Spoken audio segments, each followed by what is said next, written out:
कर सीधा खड़ा हुआ, अब और गिरने का शौक नहीं। अपने ही हाथों रचा स्वयं को, किसी से मिटने का खौफ नहीं। तुम हालातों की भट्ठी में जब जब भी मुझको झोंकोगे, तब तब तक कर सोना बनूंगा, तुम मुझको कब तक रोकोगे। चलिए, न्यू ब्राइट वे में आप सभी का स्वागत है। और आज मैं आपको कोई एजुकेशनल टॉपिक नहीं बल्कि समस्त एजुकेशन की एक मेडिसिन प्रोवाइड करने जा रहा हूं।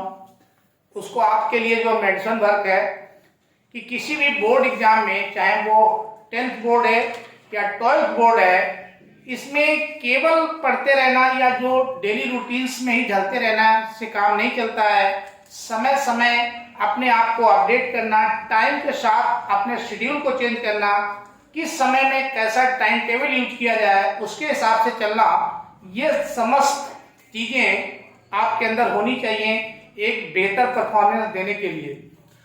जैसे क्रिकेट में स्टार्टिंग ओवर को खेलने के तरीके, वही प्लेयर स्टार्ट में उनको किस तरीके से खेलता है उसमें वो उतनी रिस्क नहीं लेता है, लेकिन जैसे जैसे गेम आगे बढ़ता है, पीक पॉइंट पे आता है लास्ट टाइम में, तो वहां पे रिस्क भी ली जा सकती है। चलिए, इसी के साथ में अब आपको हम बताते हैं कि लास्ट के जो बोर्ड एग्जाम में 50 डेज होते हैं लास्ट के, निश्चित रूप से ये दिन तो 50 हैं और जो आपका पूरे डेज जो आप स्टडी करते हैं साल 2 साल, ये उसका पूरा निचोड़ होता है, या ये कहें कि समस्त मेहनत को भुनाने का समय होता है। तो ये जो 50 डेज हैं ये आपके बहुत कुछ निर्भर करते हैं कि कितना आप अपने को यहाँ पे बेहतर कहाँ तक ले जाएंगे। ये सभी का रिपोर्ट कार्ड तैयार करते हैं। तो इसीलिए हमने जो टॉपिक लिया है 10th 12th बोर्ड में लास्ट 50 डेज का वर्कआउट। बचे हुए जो 50 डेज हैं और यहाँ से आप काउंट करेंगे तो इसी के अगल बगल हैं। यहाँ पे जो पढ़ाई करने के तरीके हैं जो अभी तक आपके चलते आ रहे थे उनसे थोड़ा सा हट करके आपको पढ़ना पड़ेगा। वो कुछ खास खास चीजें जो, और ये मैं नहीं, ये मेरा एक्सपीरियंस बोल रहा है, वो आपको बता दे रहे हैं। निश्चित रूप से यदि आप उन पे फॉलो करते हैं तो हो सकता है आप बहुत बेहतर कर ले जाए। देखिए, आखिरी में जो लास्ट के 50 डेज होते हैं, इसमें सबसे पहला काम आप एक करें कि अपने सारे सब्जेक्ट को एक ऐसे लिख लें। जैसे हिंदी है, हिंदी हो गया, इंग्लिश हो गया, ये तो सबके पास होंगे, कॉमन सब्जेक्ट हैं क्योंकि 2 लैंग्वेज आपको रखनी पड़ती हैं। तीसरा, जिनके पास मैथ होगी तो मैथ हो गया, या जिनके पास बायो होगी तो वो बायो हो गई। उसके बाद आपके पास साइंस कॉमन होगा, साइंस हो गई। और साइंस के साथ साथ एक अन्य सब्जेक्ट भी आप 1 2 3 4 5 एक सब्जेक्ट आपके पास हाई स्कूल में अन्य रहता है जिसको आप सोशल साइंस कहते हैं। तो सारे सब्जेक्ट को 10th वाले यहाँ तक और 12th वाले यहाँ तक। सबसे पहले अभी तक आपने जो शेड्यूल बना के अपनी दीवारों पे या जहाँ पे भी कॉपी पे लगा रखा होगा, अब उसको अपडेट करने की जरूरत है। तो वो आप ऐसे लिख लीजिए। लिखने के बाद इसमें हिंदी के जो प्रमुख कंटेंट हैं, हिंदी सब्जेक्ट के जो मेन कंटेंट हैं, उनको आप नोट कर लीजिए। ऐसे नंबर डाल के 1 2 3 4 ऐसे करके आप नोट कर लीजिए जितने भी हैं, क्योंकि अब आपने साल भर पढ़ते हो गया, उसके मेन जो टॉपिक्स हैं उनके विषय में आपको जानकारी हो चुकी होगी, कौन कौन से टॉपिक मेन है। समझने के लिए आपको बता दें कि जैसे मान लीजिए आप किसी का जीवन परिचय याद कर रहे हैं तो भी आपको पता चल चुका होगा कि कौन सा ज्यादा पूछा जाता है, तो वो सारी चीजें आप यहाँ पे नोट कर लें। उसके बाद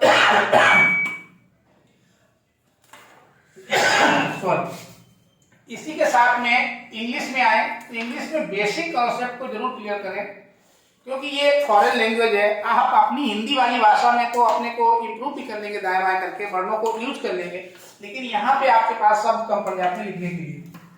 तो इसमें बेसिक इंग्लिश को आप पहले अपना स्ट्रॉन्ग कर लें, एक बार जरूर उसको लिख लें। जैसे पार्ट्स ऑफ स्पीच हो गए, टेंसेस हो गए, सेंटेंसेस हो गए आप, और जिसमें प्रीपोजिशन वगैरह जो बहुत यूज होती है वो हो गई, डायरेक्ट इनडायरेक्ट के सारे रूलिंग्स हो गई। उनको एक कंटेंट को आप सारे टॉपिक्स को पहले लीजिए। सिंथेसिस हो गया, कंपाउंड कॉम्प्लेक्स हो गया, उसके कौन कौन सी चीजें हैं जिस समय लिख रहे हो उसी समय एक विशेष ध्यान देना है कि उसमें स्पेसिफिक क्या है, विशिष्ट चीजें क्या है। कुछ चीजें ऐसी होती हैं जो स्पेशल रूल्स को फॉलो करती हैं, उनको उसी समय मेंशन कर लें और नीचे एक नोट डाल के लिख लें, ऐसे नोट उनको जरूर मेंशन कर लें आप अपने हिसाब से, क्योंकि आपके लिए स्पेसिफिक क्या है वो एक अलग केस है। ऐसे मैथमेटिक्स में कितने कंटेंट यूज हो रहे हैं, चैप्टर्स कौन है, उन चैप्टर्स में कौन कौन सी चीजें निकालनी है, जैसे मीन मीडियन मोड हो गया, या फिर टेक्नोमेट्री में जाएंगे तो वहां पे क्या हो गया, अलजेब्रा में जाएंगे तो उसमें ये सब चीजें जिसकी जो है एक बार वो सारी आपकी जबान पे होनी चाहिए, एक टेबल चार्ट पे होनी चाहिए। टेबल चार्ट पे सारी चीजों को लिखने के बाद जैसे ही आप लिखोगे खुद ही, लेकिन तुमको खुद ही जब सारा लिख के एक फ्रंट पे लाओगे तो तुमको लगेगा कि ये कंटेंट हमारा अभी वीक है और उससे संबंधित फार्मूले हमारे पास अभी सही से माइंड में जो है वो रिकॉल नहीं हो रहे हैं, उनको आपको पहले कवर करना है और सारी चीजों को फिर अपडेट करना है उसी से। ऐसे बायो के कंटेंट सारे, कहने का मतलब हमारा ये है कि आपका पूरा सिलेबस इस समय अब माइंड में पहले होना चाहिए, सिलेबस देखना ना पड़े, दिमाग में होना चाहिए, फिर आपको उसके हिसाब से पढ़ना है। साइंस का भी वही हाल है और सोशल साइंस जनरली 10th के लड़के बहुत कम पढ़ते हैं, जबकि ध्यान रखना चाहिए कि यहाँ से भी 100 नंबर आपको प्राप्त करने हैं, क्योंकि परसेंटेज आप यदि अच्छा ले जाएंगे, 90+ ले जाएंगे, तो हर एक सब्जेक्ट के मार्क्स बराबर वैल्यू रखते हैं। गांव के लड़के बहुत बड़ी गलती करते हैं, पूरा टाइम साइंस, मैथ और इंग्लिश में निकाल देते हैं, जबकि सोशल साइंस और हिंदी ये भी 200 नंबर के हैं। आपके 600 में 600 का जो टोटल मार्क्स है उसमें से 200 मार्क्स यहाँ से पाने हैं, इसलिए इनको विशेष ध्यान करो। ये 200 मार्क्स आपको आसानी से मिल जाएंगे, कम दिनों में मिल जाएंगे, ये 220 दिन में आप प्राप्त कर सकते हो, और बाकी वाले ये जो है 400, इसके लिए तो आप जीवन भर से लगे हैं और अभी भी आपका डाउट इन्हीं में है। इसलिए जो चीज पहले स्पष्ट है उसे पहले स्कोर करिए। तो मेरा कहने का मतलब ये है कि आप हिंदी को अपना 100% कर लीजिए, सोशल साइंस को आप अपना पहले 100% कर लीजिए, अब जो समय है इंग्लिश को उसके बाद में आप अपने आप को 90+ करने की कोशिश करिए।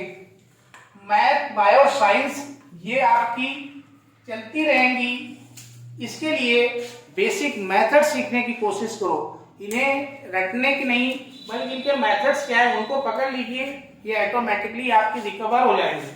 इसमें समस्या ये है कि इतने सालों से पढ़ रहे हो इसलिए नहीं कवर हो रही है, क्योंकि ये आप कोई भी चीज को एकदम क्लियर नहीं करते हो, एकदम क्लियर आपने किया नहीं है, इसलिए डाउट इन्हीं में रहता है।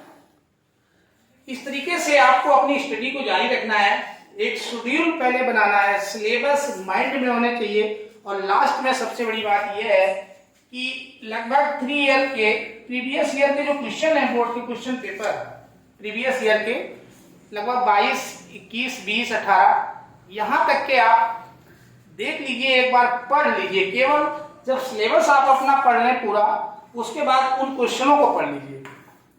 क्वेश्चनों को पढ़ने के बाद आपके अंदर एक पूरा चार्ट, इनमें से एक चार्ट निकल के सामने आ जाएगा कि यहीं से मैक्सिमम क्वेश्चन या फिर रिपीटिंग क्वेश्चन या फिर लॉन्ग क्वेश्चन या शॉर्ट क्वेश्चन पूछे जाते हैं, वो आपका लगभग 70% यूं तैयार करा देगा। 70% तैयार हो जाएगा, 20 के लिए आपको स्ट्रगल करना पड़ेगा, जो आप एक दूसरा शेड्यूल बना करके आप कर सकते हैं। चलिए, तो इस तरीके से आपको चलना है। उम्मीद करते हैं कि इस पे आप ध्यान देंगे और बहुत बेहतर कर पाएंगे।